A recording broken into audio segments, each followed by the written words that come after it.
बीते दिनों उत्तर प्रदेश निर्वाचन आयोग ने निकाय चुनावों की घोषणा कर दी। इसके बाद यहां पर आचार संहिता लग गई और राजनीतिक सरगर्मियां तेज हो गईं।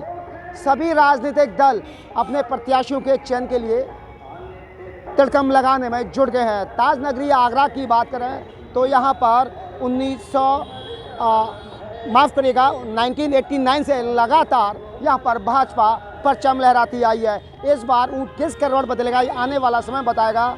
लेकिन हम इस समय वार्ड 27 में हैं और यहाँ की जनता से जानेंगे आखिर यहाँ पर क्या समस्या है, इनको अभी तक ऐसी कौन सी समस्या है जो वर्तमान नगर परिषद यानी नगर की सरकार द्वारा पूरी नहीं हो पाई। क्या समझते हैं, किस तरह की समस्या यहाँ पे देखने को मिल रही है आपको? नालियों की समस्या और कुछ खरंजों की समस्या, कुछ मच्छरों की समस्या। जी मच्छरों की समस्या तो वो 24 घंटे ही रहती है। जी गाड़ी आती है, थोड़ा सा चले गए और बस्तियों में जाके देखो मेन रोड से क्या है, मच्छर तो बस्तियों में। जी तो जो उसको गवर्नमेंट को निगम हमको करना चाहिए उपाय। आदमी परेशान है मच्छरों से भी, नालियों से भी। कॉलोनी में झाड़ू पहुँचाने लगता है, कोई मेहतर भी नहीं जाता है। तो समस्या तो है ही है निगम की। तो क्या चाहते हैं आप इस नई सरकार से, जो नगर निगम की सरकार बनेगी? सरकार बनेगी तो जो वर्तमान वाली के बारे में कह रहे हैं। जी जो आगे आएगी तो उसको मतलब सुचारू रूप से पब्लिक का जो काम है उसको सुचारू रूप से करें।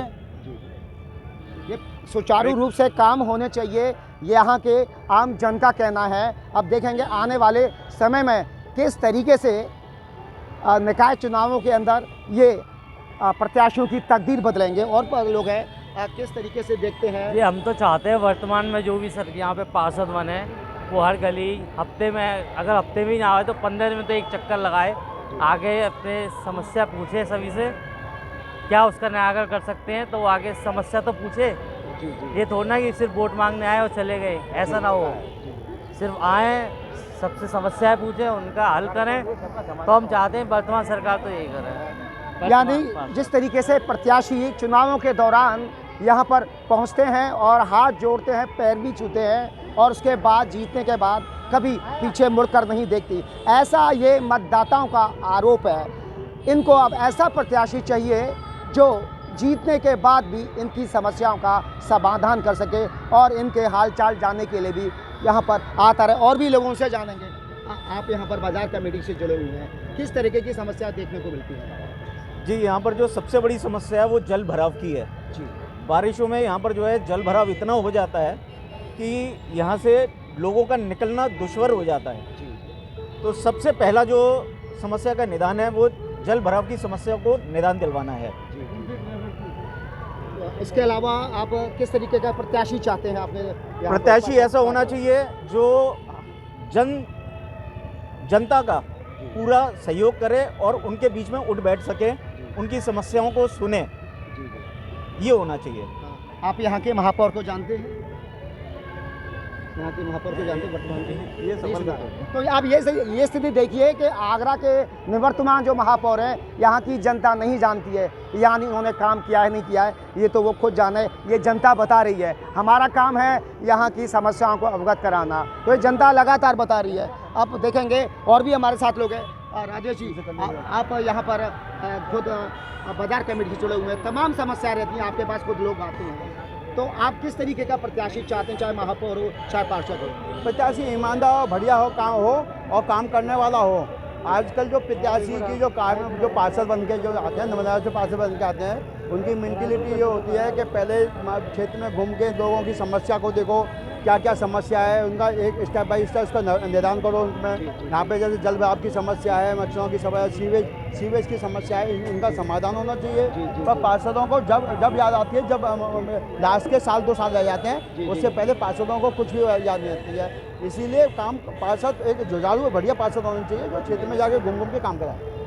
यानी जुझारू पार्षद होना चाहिए, जुझारू प्रत्याशी होना चाहिए जो यहाँ पर क्षेत्र की समस्याएं जो हैं उनका निराकरण करा सके। ऐसा प्रत्याशी यहाँ के लोगों को नहीं चाहिए जो जीतने के बाद में कभी पीछे मुड़कर ना देखे। हम आपको बता दें जो यहाँ पर खड़े हैं, ये VVIP रोड है और यहाँ पर तमाम जितने भी मूवमेंट्स होते हैं वो यहीं से हो जाते हैं और यहाँ पर घुटने घुटने तक, कमर कमर तक पानी भर जाता है। लेकिन ये समस्या कई वर्षों से बनी हुई है और जनता टीवी इस बात को कई बार उठा भी चुका है, लेकिन ये समस्या का समाधान आज तक नहीं हुआ है। हर बार जो भी प्रत्याशी आता है, जो भी महापौर आता है या विधायक आता है, वो हर बार यही मतदाताओं के बीच में वादा करता है, दावा करता है कि उनकी समस्याओं का समाधान होगा, लेकिन समस्या जस की तस बनी हुई है। हमारे साथ और भी लोग हैं।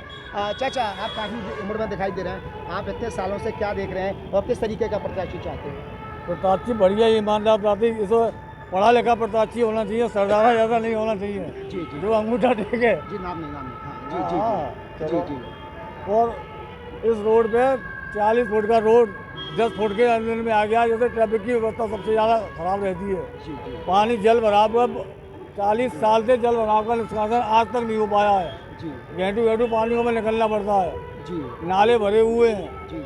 सबसे बड़ी समस्या ये है कि पानी के भराव की है। सबसे बड़ी समस्या यहाँ पर जल भराव की है और ये जल भराव का निदान कब और कैसे होगा, ये तो जब नया सदन बनेगा, नई सरकार बनेगी शहर की, वही बता पाएंगे और यहाँ के जो प्रत्याशी बनेंगे, महापौर बनेंगे, वही बता पाएंगे। लेकिन जिस तरीके की यहाँ पर समस्याएं पिछले 40 वर्षों से हैं, उसका निदान अभी तक नहीं हो पाया है और यहाँ के मतदाता चाहते हैं कि उस समस्या का निराकरण हो। आप किस तरीके से देखते हैं? मैं जी बताइए, समस्या क्या समस्या है? जो है काम धंधा चले अपना सबके लिए, वो काम धंधा सबके लिए मिले और अच्छा हो काम के लिए, और जी हमें सेवा के लिए मैं बहुत करूं, सेवा के लिए मेरे संग हो जी जी करूं बस। यानी पार्षदों की और प्रत्याशियों की और हमारे जो यहाँ के प्रतिनिधि होते हैं, उनकी जिम्मेदारी यह भी बनती है कि उन जो युवाएं हैं उनके क्षेत्र के, उनको रोज़गार भी दिलाया जाए, ये इनका कहना है। तो हकीकत है जिस तरीके की यहाँ की समस्याएं हैं और उन समस्याओं का निदान पिछले 40 सालों से नहीं हो पा रहा है।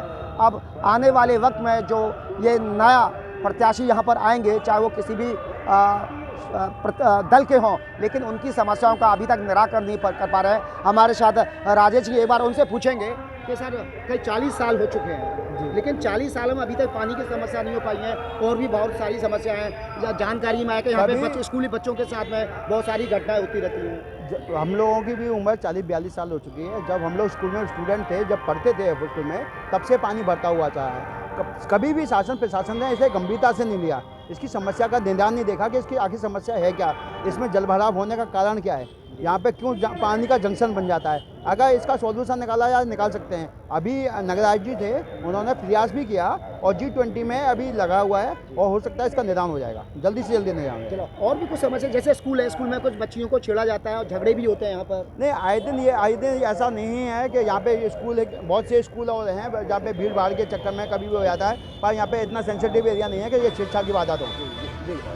कुछ समस्याएं यहाँ पर जरूर हैं, लेकिन उनका निदान कुछ हद तक G20 के माध्यम से हो चुका है, लेकिन जो पानी की समस्या यहाँ पर गहरात की दिखाई दे रही है वो अभी तक पूरी नहीं हो पाई। अब देखना होगा कि नगर सरकार, शहर की सरकार जो 2023 में बनेगी, उसके आने वाले प्रत्याशी और यहाँ पर निर्वाचित होने वाले सदस्य जब सदन में जाएंगे, क्या जनता की इस आवाज़ को उठाएंगे, ये देखने वाली बात होगी। क्योंकि लगातार यहाँ से समस्याएं का एक ऐसा बड़ा भंडारा होता जा रहा है, उनका समस्याओं का अंबार लगता जा रहा है, लेकिन समस्याएं थमने का नाम नहीं ले रही। चाहे सड़क हो, चाहे खरंजे हो, चाहे बिजली हो, और रात में यहाँ पर कई बार वारदातें भी होती देखने को मिलती हैं। स्कूल भी हैं यहाँ पर, स्कूल के पास में ही आबकारी विभाग ने सरकारी ठेका भी दे दिया है, बावजूद इसके अभी तक उनके सिर पर जूं नहीं रहेगी है और ना ही यहाँ पर प्रत्याशी कभी कभार यहाँ पर देखने को दिखाई देते हैं। अब देखना होगा जिस तरीके के यहाँ पर जनता ने जो समस्याएं बताई हैं उस और आने वाले सरकार उनका किस तरीके से निराकरण कर पाएगी, आने वाला वक्त बताएगा। जनता टीवी इसी तरीके से आपकी समस्याओं के लिए ये लड़ाई लड़ती रहेगी और लोगों तक पहुंचाती रहेगी। प्रदीप रावत, जनता टीवी, आगरा।